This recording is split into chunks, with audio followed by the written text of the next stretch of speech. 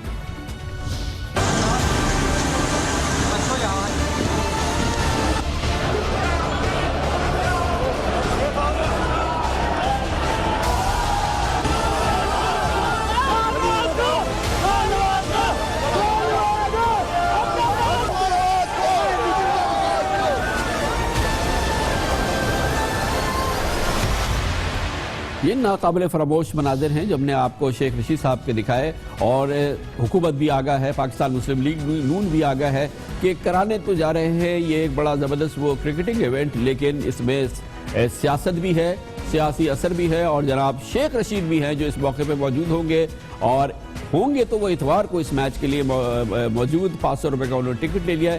اس وقت ہمارے ساتھ ہمارے اسٹوڈیوز میں موجود ہیں محترم شیخ رشید صاحب، بہت بہت شکریہ ہمیں جوائن کرنے کا۔ آپ سے بات کرنے سے پہلے ہم آپ کو بتائیں کہ حکومت اور حکومت کے جو اس وقت سب سے امپورٹنٹ سپوکس مین ہیں وہ کہتے ہیں کہ آپ کوئی گند ڈالیں گے، یہ بات کہی ہے جناب رانا ثناء اللہ صاحب نے۔ پہلے ہم ان کی گفتگو سن لیں، ہم سے پوچھا گیا تھا کہ جی شیخ رشید صاحب آ رہے ہیں، آپ کیا کہتے ہیں؟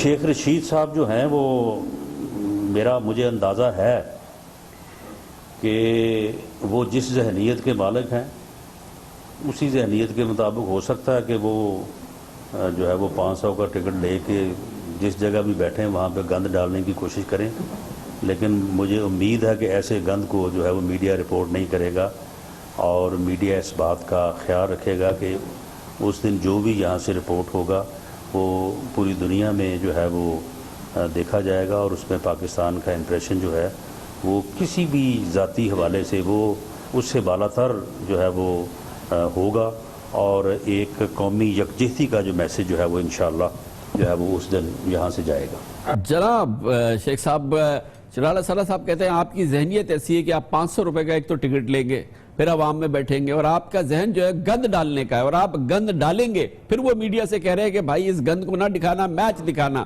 یہ بڑا ان کی ایک پیشنیٹ اپیل ہے میڈیا کی کہ بھئی شیخ رشید صاحب کو فوکس نہ کرنا۔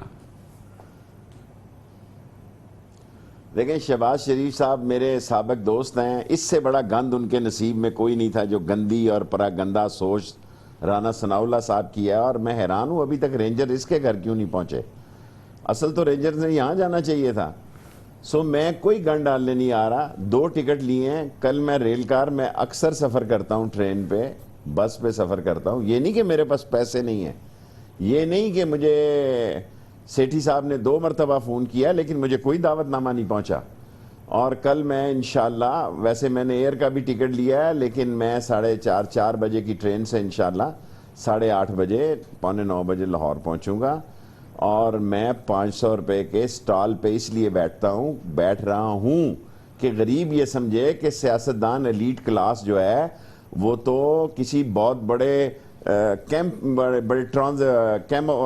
سیکیورٹی میں بیٹھی ہوئی ہے، وہ تو بہت بڑے بینکرز میں بیٹھی ہوئی ہیں. میں بینکرز میں بیٹھنے کی بجائے عوام کے ساتھ جینا چاہتا ہوں اور عوام کے ساتھ مرنا چاہتا ہوں. میں دہشت گردی کے خلاف اور دہشت گرد کے خلاف یہ کام کر رہا ہوں. میں حکومت کے نواز شریف صاحب کے خلاف تھا، خلاف ہوں اور خلاف رہوں گا. یہ ریاست کا مسئلہ ہے، یہ پاکستان کے امیج کا مسئلہ ہے، یہ پاکستان کے وقار کا مسئلہ ہے. اگر یہ دبئی میں بھی میچ ہوتا تو کوئی برائی نہیں تھی. اگر لاہور میں ہو رہا ہے تو اس کا مطلب یہ نہیں ہے کہ بھئی کسی کی شان میں اضافہ ہونے جا رہا ہے یا کمی ہونے جا رہی ہے. خوشیاں ناپید ہو چکی ہیں پاکستان کے لوگوں کے لیے. پاکستان کے لوگ صبح اٹھ کے ٹی وی لگاتے ہیں تو یہاں مرتا بھی ہے ایکسیڈنٹ میں تو 20 لوگ مر جاتے ہیں.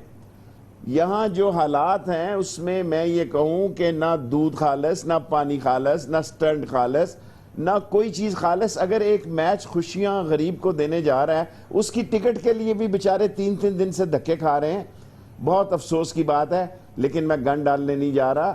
میں اس دہشت گردی کے خلاف عوام کے جوش، ولولہ، ہمت، تنتنا، دبدبہ، جرت کو آگے بڑھانے کے لیے جا رہا ہوں. اچھا شیخ صاحب یہ فرمائیے گا کہ کل آپ کے پاس 2 ٹکٹ ہیں تو آپ کے ساتھ جب ریل کار میں آپ بیٹھیں گے تو ایک آپ کے ساتھی بیٹھیں گے.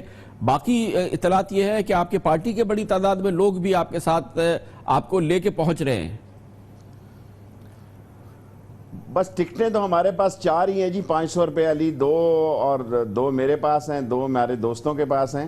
لیکن ہم جا کے کوئی ضروری نہیں ہے کہ ہمارے جذبات جو ہیں وہ ریاست کے ساتھ ہونے چاہیے، وہ عوام کے ساتھ ہونے چاہیے اور کسی گڑبڑ کے ساتھ نہیں ہونے چاہیے. لوگوں کو کھلی نظریں رکھنی چاہیے. میں نے ایسے ٹی وی کلپس دیکھے ہیں کہ لوگ بلوچستان سے آ رہے ہیں. ینگسٹر کو میں نے دیکھا کہ وہ کہہ رہا ہے جی 3 دن سے ہم بلوچستان سے آ رہے ہیں. اور لاہوریوں کو چاہیے تھا جو بیچارے سوکھے نان کھا رہے تھے ان کو کوئی پائے شائے کھلاتے. ادھر حکمرانوں کو ان کی سروس کرنی چاہیے تھی. ٹکٹ نہ بھی ملے ایک میسج آتا لاہور کا. اور انشاءاللہ تعالی مجھے پوری امید ہے کہ یہ ایک اچھا ایونٹ ہوگا. یہ جو پاکستان کے امیج میں شیخ صاحب یہ جو ناقدین کہہ رہے ہیں کہ ایک پیور کرکٹنگ ایونٹ ہے، یہ ایک جیوبلیشن کا ایونٹ ہے. شیخ صاحب اس میں سیاست کو انکلوڈ کر رہے ہیں، اس میں اپنا جو سیاسی نمبرز ہیں وہ بڑھا رہے ہیں، اس کو ایک سیاسی اپرچونٹی کے طور پہ استعمال کر رہے ہیں. دیکھیں سیاسی آدمی کے بچے کا حقیقہ بھی سیاست ہوتی ہے، سیاسی آدمی کے باپ کی موت بھی سیاست ہوتی ہے، اس میں بھی اس کا پتہ لگتا ہے. اور سیاسی آدمی ایک اکیلا آدمی، مجھے یہ سارے کہتے ہیں ماسٹر مائنڈ گن ڈالنے آ رہا ہے. اوباما مجھے تو آپ خود کہتے ہیں کہ میں 1 سیٹ کا آدمی ہوں. میں نے کوئی وکیل نہیں کیا پاناما میں خود کیس لڑا ہوں. ججوں نے کہا جی آپ سیاست چھوڑیں، آپ وکالت کریں. اب میں اگر میچ دیکھنے آ رہا ہوں، میں نے ان سے ٹکٹیں نہیں مانگی. گورنمنٹ نے مجھے ہائی آفیشل نے فون کر کے ابھی رابطہ کیا جناب. میں نے کہا بھائی میرا کھپ ڈالنا مقصد نہیں ہے. تھوڑی دیر کے لیے میں 500 والے سٹال پہ جاؤں گا ضرور، یہ نہیں کہ میں نہیں جاؤں گا. میں جاؤں گا، عوام میں بیٹھوں گا. اس کے بعد اگر آپ نے سمجھا کہ میرا بیٹھنا مناسب نہیں ہے تو میں دوسری طرف بھی آگے بیٹھ سکتا ہوں. لیکن میرا ایک ٹکٹ سنگل سیٹڈ عوامی مسلم لیگ کے شیخ رشید کا 1 سیٹر ہونا، اگر تم اتنے ہی بزدل ہو تو تم دہشت گردوں کا کیا مقابلہ کرو گے؟ تم تو دہشت گردوں سے اپیل کرتے ہو کہ پنجاب میں آپ چھوڑ دیں، پنجاب میں نہ آئیں. باقی جہاں دوسرے صوبوں میں وہ لوگ ہیں وہ انسان نہیں ہیں. میرا خیال ہے ہر جگہ پہ ہمیں اپنی سیاست میں قائم رہتے ہوئے جہاں اس ملک سے دہشت گردی اور دہشت گردوں کے خلاف کوئی آواز اٹھتی ہو، ہمیں ایک اور نیک ہو کے وہ آواز اٹھانی چاہیے. اور یہ گندے اور پراگندہ سوچ کے رانا ثناء اللہ ٹائپ کے ہر جگہ لوگ ہوتے ہیں، ان کو اگنور کرنا چاہیے. اچھا شیخ صاحب یہ بتائیے گا، آج پھر آپ 1 گھنٹے کے لیے ملے ہیں عمران خان کے ساتھ، آپ کے بڑے سیاسی قریب ہیں. یہ کیا کیا ہے خان صاحب نے؟ کہتے ہیں پاگل پن ہے، احمد خانہ وہ ہے. اتنا پبلک کا انٹرسٹ ہے، اتنی صورتحال ہے. اور یہ آپ کے بھی شاید علم میں ہوگا کہ یہ ان کی پارٹی کا ہر آدمی بھی ان کے ساتھ باہم ہر طرح سے ان کے ساتھ اس میں شامل نہیں ہے. وہ بھی کہہ رہے ہیں کہ شاید یہ مناسب عمل نہیں ہے. کل ہمارے پروگرام میں اسد عمر صاحب تشریف لائے، ان کا جو کہنا تھا میں آپ کو سناتا ہوں، پھر میں جاننا چاہوں گا کہ انہوں نے دہشت گردوں کو بھی پیغام جائے کہ ہم آپ سے خوفزدہ ہو کر ڈرنے والے اور چھپنے والے نہیں ہیں، اور اس کے ساتھ ساتھ ہم اس طریقے سے میچ کروا پائیں کہ بین الاقوامی دنیا میں بھی یہ پیغام جائے کہ اگر پاکستان مکمل طور پر دہشت گردی پر قابو نہیں پا سکا ہے، لیکن کم سے کم پیش رفت صحیح ڈائریکشن میں صحیح سمت ضرور ہو رہی ہے۔ اسد عمر کا پیغام کرس گیل اور سب کے لیے یہ ہے کہ آپ ضرور آئیں، آپ آ کر میچ کھیلیں یہاں پر۔ میں شاید نہ جا سکوں، میری کچھ اور کمٹمنٹس ہیں فیملی کی، لیکن میں تمام پاکستانیوں کو یہ بولتا ہوں کہ جو بھی جا سکتا ہے اس کو ضرور جانا چاہیے میچ دیکھنے کے لیے۔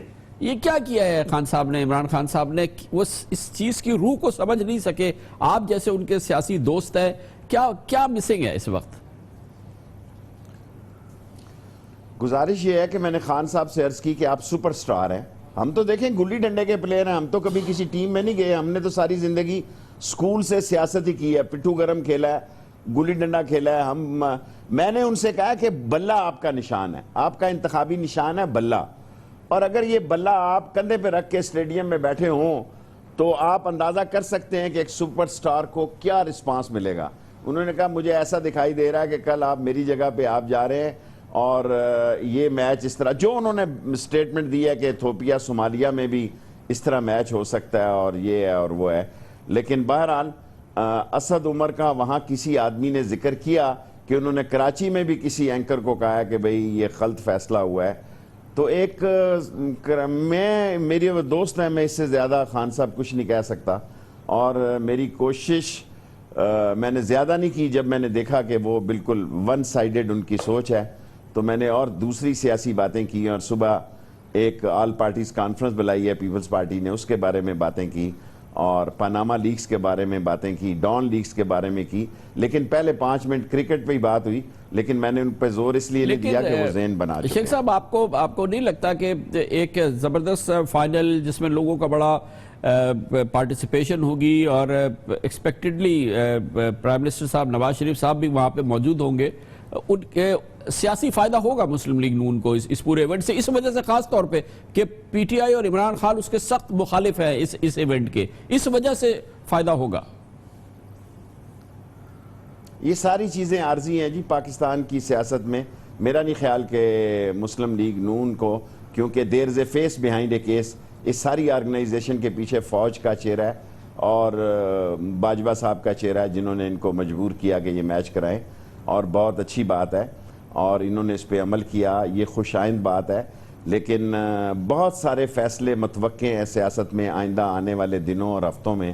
میں نہیں سمجھتا یہ کرکٹ جو اس کا پاکستان میں کوئی بریکنگ نیوز 24 گھنٹے یا 72 گھنٹے سے زیادہ نہیں چلتی، اتوار کی رات کو یہ آر یا پار ہو چکا ہوگا میچ، اور اس کے بعد اگلا ہفتہ اس سے بھی بڑی بڑی خبروں کا ہو سکتا ہے۔ بہت بہت شکریہ جناب شیخ رشید احمد، اپنے ٹپیکل سٹائل کے ساتھ ہمارے ساتھ موجود تھے۔ وقفہ، اس کے بعد ذکر کریں گے پاکستان پہ بڑھتے ہوئے قرضوں کے انبار کے حوالے سے۔ قرضہ دینے کے لیے قرضہ لینے کی مہم اب شروع ہو چکی ہے، ایک بار پھر ایسا لگتا ہے کہ قرضوں کا چنگل ہے جس پہ ہم پھنستے جا رہے ہیں۔ اس کی تصویر آپ کو دکھائیں گے، وفاقی حکومت کا اور وزارت خزانہ کا بھی موقف آپ کے سامنے آئے گا چھوٹے سے وقفے کے بعد۔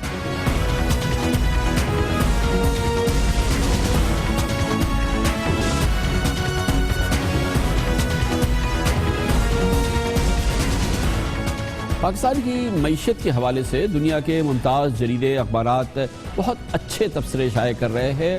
عالمی سطح پر پاکستان کی معیشت کے بارے میں جو عکاسی ہو رہی ہے، جو تجزیات، تبصرے اور خبریں شائع ہو رہی ہیں، وہ بہت پازیٹیو ہے، لیکن ایک معاملہ جس کا بہت زیادہ ذکر ہے اور جس پر تشویش کا بھی اظہار ہو رہا ہے، وہ یہ کہ پاکستان اپنے اوپر ملکی اور غیر ملکی قرضوں کے انبار کو بڑھا رہا ہے اور ان کو شاید اس سطح تک لے جا رہا ہے جو ناقابل برداشت ہو سکتے ہیں۔ اب یہ خبریں سامنے آئی ہیں کہ حکومت نے جو قرضے لیتی ہے پھر ان قرضوں کی ادائیگی بھی ہوتی ہے۔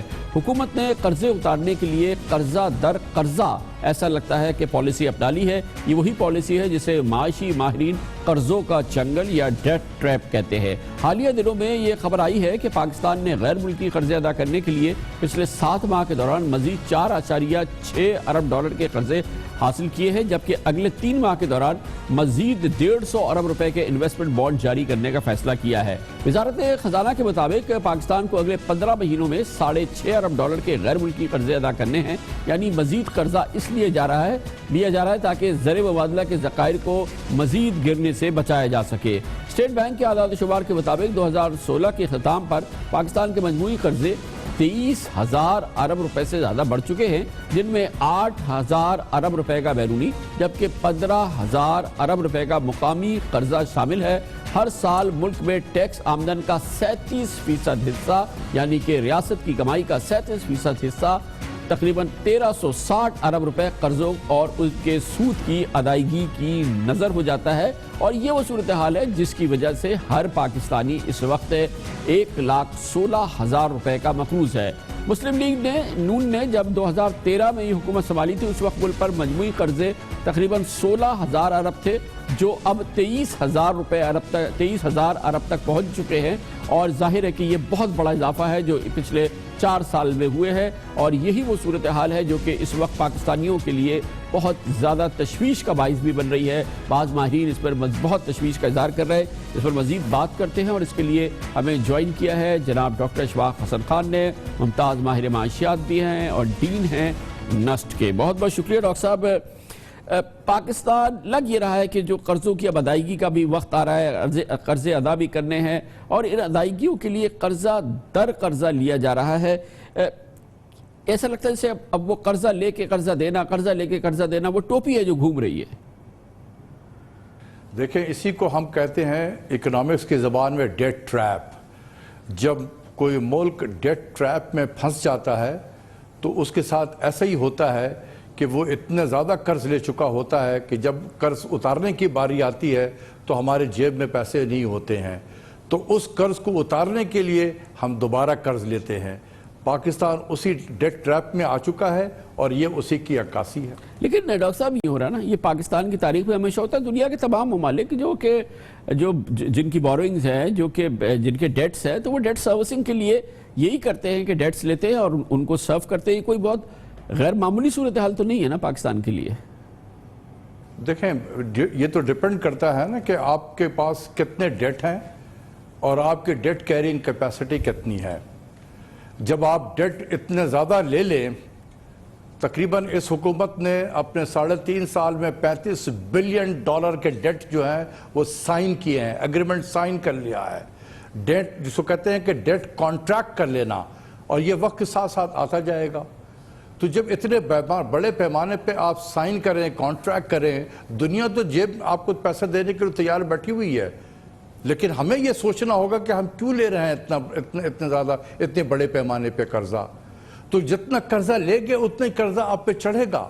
تو آپ دیکھیں کہ پاکستان کی پوری تاریخ اگر آپ اٹھا کے دیکھ لیں، ابھی ہمارے کوئی $75 بلین کا اس وقت قرضہ ہے ہم پہ چڑھا ہوا۔ ڈیٹ اینڈ لائبلٹیز جس کو کہتے ہیں، external debt and liabilities, as we are speaking it is about $75 billion ہے۔ ہم نے یہ جو $75 بلین ہے، اس میں سے more than $52 بلین ہم نے ڈیکیڈ آف 90s میں ایکیومولیٹ کیا اور 2008 سے لے کے اب تک ایکیومولیٹ کیا ہے۔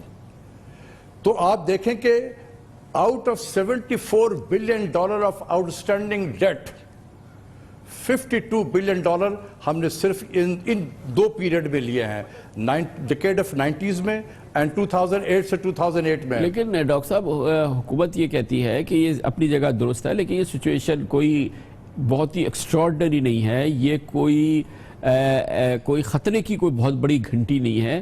یہ ڈیٹ سروسنگ ہم کر رہے ہیں، اور یہ ڈیٹ سروسنگ جو ہے وہ ہم اس کے لیے اسی طرح سے بورنگ کرتے ہیں، اور پھر جو ہمارا debt to G D P ratio ہے وہ کوئی بہت زیادہ فینومینل اس طرح کا نہیں ہے جو کہ، اور وہ اس کا مقابلہ کسی بھی ملک سے کیا جا سکتا ہے جو ہم پلہ ہو۔ ہم کہتے تو یہی ہیں، لیکن جس طریقے سے ہم جی ڈی پی میجر کر رہے ہیں وہ بھی دنیا کو پتہ ہے، اور آپ کے ہی پروگرام میں